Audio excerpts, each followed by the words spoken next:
The narrative unfolds as we are introduced to Juju, a young boy residing in a quaint village. One fateful day, his ordinary existence takes a dramatic turn when he discovers a man floating in the river. Juju urgently summons his mother for assistance.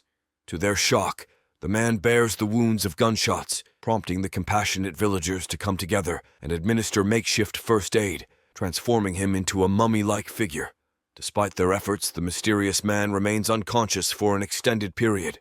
The tranquil setting is disrupted when a series of unfortunate events is set into motion, involving the intrusion of hostile soldiers with malicious intentions.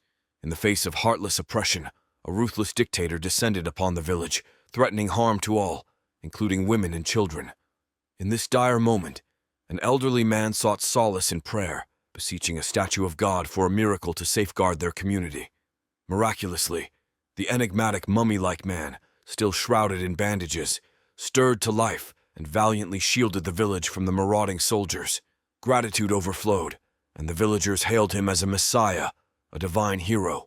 However, a perplexing twist unfolded as Messiah grappled with amnesia, leaving his enigmatic past concealed. Juju, the one who first discovered Messiah, pledged to uncover the truth when he came of age. 3 decades later, at a busy train station, strange actions from women, especially Helena, hinted at something mysterious. Kaylee's wealthy daughter ended up on a train after a car accident, coincidentally with Messiah, who hadn't aged in 30 years. Tension grew when shady women tried to take over the train. A brave police officer named Sangai stepped in, but shockingly discovered that Messiah, once a hero, was leading the terrorists. In a chilling turn of events, Messiah took down Sangai, a strong police officer, and shockingly, in full view, shot an innocent Muslim woman. The news spread rapidly, prompting police intervention. Rewinding, Lady Cop Narmada took charge of resolving the train hijacking crisis, where Messiah, orchestrating the chaos, sought a conversation with the agriculture minister about undisclosed matters. The number 10,281 held profound significance for Messiah. To the minister's confusion, it represented the count of impoverished farmers suffering under unjust rules and predatory bank loans from a tyrannical dictator. Messiah, leveraging this plight, demanded $40,000 for the passengers' safety, employing aggressive tactics and threats. Swiftly raising such a sum proved challenging, but a surprising turn occurred when wealthy Kali, Aaliyah's father, promptly paid up upon learning of his daughter's peril. In a brave confrontation, Aaliyah stood up to Messiah, denouncing him as cruel. Messiah countered, asserting that true cruelty emanated from the government, banks, and affluent individuals like Aaliyah's father, who showed no regard for ordinary people. He shared a poignant tale about his friend Kalki, a farmer's daughter who suffered due to their actions. Kalki's life was tough due to her father's high-interest loans. The relentless humiliation and stress ultimately drove her father to a tragic end, and the callous bank officers denied him a peaceful burial. Consumed by anger and grief, Kalki lashed out, attacking and killing those responsible. Meanwhile, Messiah's demand for $40,000 held a surprising twist. It wasn't for personal gain. He selflessly distributed the entire sum to Indian farmers burdened by oppressive debts. Despite his altruistic act, the revelation that the Muslim woman he shot was part of his crew cast a tense pall over the room, shattering the anticipated applause. Before departing, Messiah entrusted Aaliyah with a special message for her affluent father, Kali. The passengers, witnessing the unfolding events, rallied to aid Messiah and his crew in their escape. Following the chaos, Narmada received a call from Kali. Enter Kali, a wealthy and influential figure with connections in high places, instructing Narmada to imprison the female terrorists. Ironically, these women were no strangers to incarceration, considering it a second home. Meanwhile, Aaliyah returned unscathed, delivering a revelation to Kali. Vikram Rathore was the mastermind behind the train incident. Kali, showing signs of familiarity with Vikram, sparked intrigue. Sometime later, an intriguing incident unfolded at the prison housing the troublesome women. They held an award ceremony for Azad, the warden who transformed the prison from mere confinement to aiding the local community. Azad, once the leader of the female terrorists, now explained their seamless comings and goings. The prison resembled Wakanda, where inmates were treated exceptionally well, akin to a luxurious hotel. Azad's familial ties to the prison extended to his mother, Kaveri Amma, who preceded him as its overseer.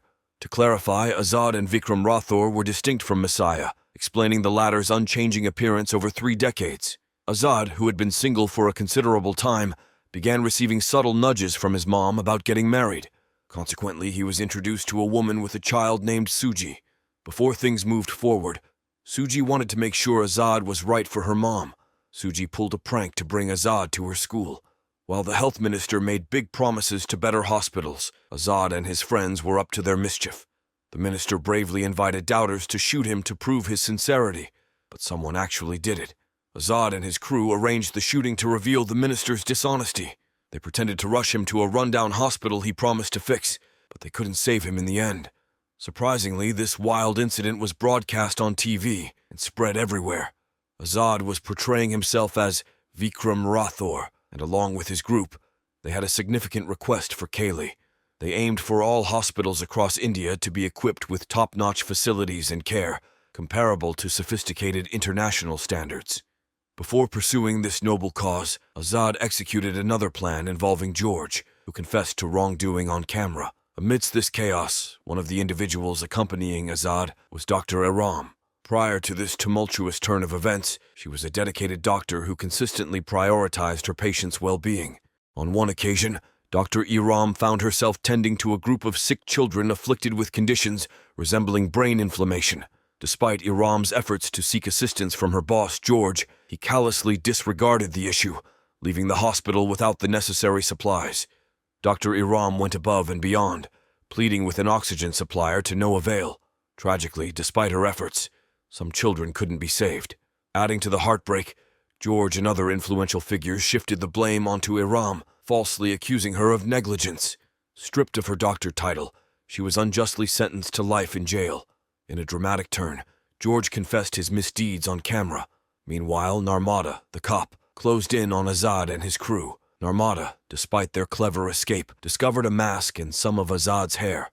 Employing forensic tactics, she ordered DNA analysis, creating sketches of Azad's possible appearance, instructing his younger brother Manish to manage affairs during his journey to Russia. On the day of Azad and Narmada's planned celebration, she, discovering Azad's true identity, felt betrayed. In a tense confrontation, she fired at Azad, only to be ambushed by an unexpected attacker. Azad, displaying heroism, shielded Narmada. Surprisingly, the assailant turned out to be Manish, and Azad's friends were unable to intervene in time. As the situation grew dire for Narmada, a sudden intervention occurred. Vikram Rathore, the real Messiah, emerged, swiftly neutralizing everyone, including Manish. Amidst the intense drama, the narrative took a surprising turn. Vikram takes Azad away, while in Russia, Kaylee outlines ambitious plans to investors, aiming to control India by manipulating elections. However, his aspirations face a setback when he receives distressing news of his little brother's disappearance, igniting fervor for revenge. In India, Narmada resumes her pursuit of Azad, adopting an undercover approach within his team.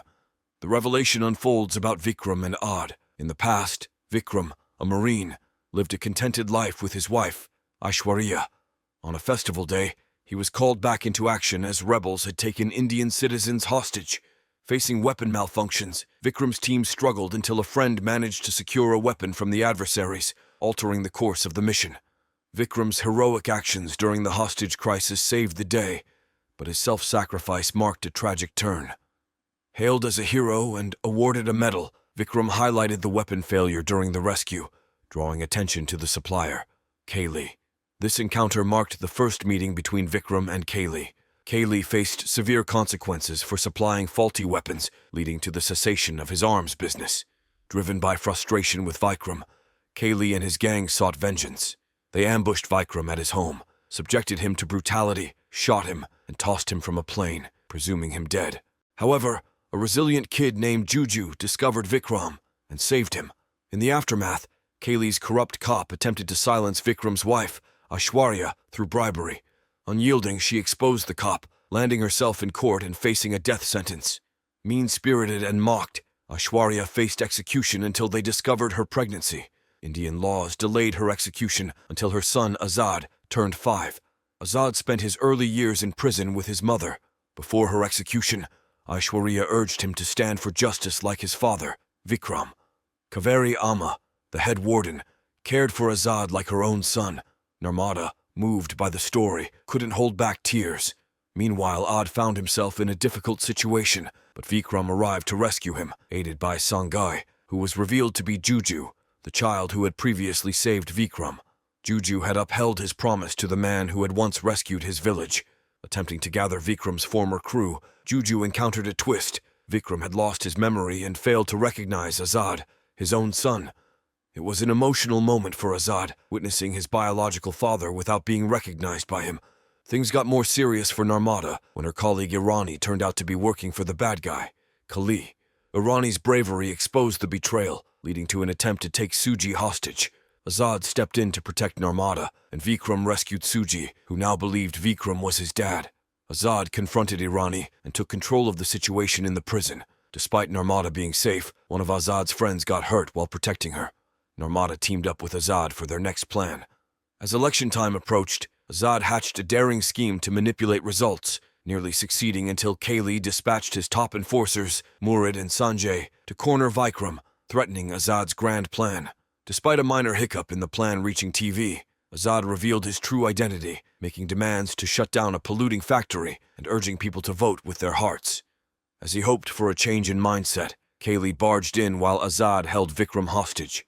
A precarious moment unfolded, but Kali's faulty gun triggered Vikram's memories of old trauma. Reunited, Vikram and Azad joined forces, overpowering most of Kali's crew. Tensions rose when Irani appeared, but collective effort brought him down too. With only Kali remaining, Azad took him to the site of his mother Aishwarya's execution for poetic justice. There, Azad forced Kali to experience the pain Aishwarya endured. Unbeknownst to everyone, Sanjay supported Azad and gave him a new mission in Switzerland. The movie concludes with a moral. In a hostage situation, having a nearby hammer might save your life and reveal family secrets.